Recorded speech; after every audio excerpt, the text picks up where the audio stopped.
జగద్గురువులైన ఆది శంకరాచార్యుల వారు ఒక భక్తుడు శివ సాన్నిధ్యం చేరడానికి పడే ఆరాటాన్ని అద్భుతమైన ఉదాహరణలతోటి వివరిస్తున్నాడు.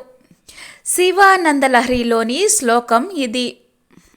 హంసః పద్మవనం సమిచ్ఛతి యథా నీలాంబుదం చాతకః కోకః కోకనదప్రియం ప్రతిదినం చంద్రం చకోరస్తదా చేతో వాంఛతి మామకం పశుపతే చిన్మార్గమృగ్యం విభో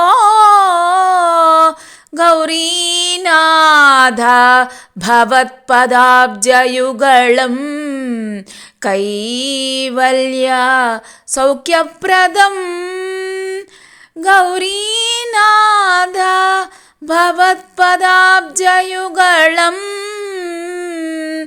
కైవల్య సౌఖ్యప్రదం. చాతక పక్షులు మనకి దీక్ష సాధన యొక్క ప్రాముఖ్యాన్ని తెలుపుతాయి. చాతక పక్షులు వాన చినుకులు తప్ప ఎంత దాహం వేసినా కూడా ఇంకేమీ తాగవు. హంస తామర తూళ్లనే తింటుంది. అందుకనే పద్మాలతో నిండి ఉన్న సరోవరానికై పరితపిస్తుంది. చాతక పక్షులు వాన చినుకులని మాత్రమే తాగుతాయి కాబట్టి ఘన మేఘాలకై ఎదురుచూస్తాయి. చక్రవాక పక్షి జంటలు పొద్దుటలో జంటగా ఉంటాయి, రాత్రిళ్ళు విరహ వేదనను అనుభవిస్తాయి. అందుకనే చక్రవాకాలు సూర్యోదయానికై నిరీక్షిస్తాయి.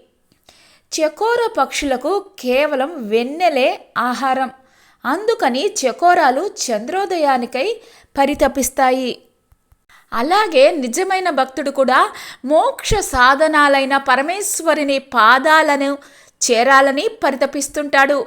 మిగతావేమీ అతనికి అక్కరలేదు.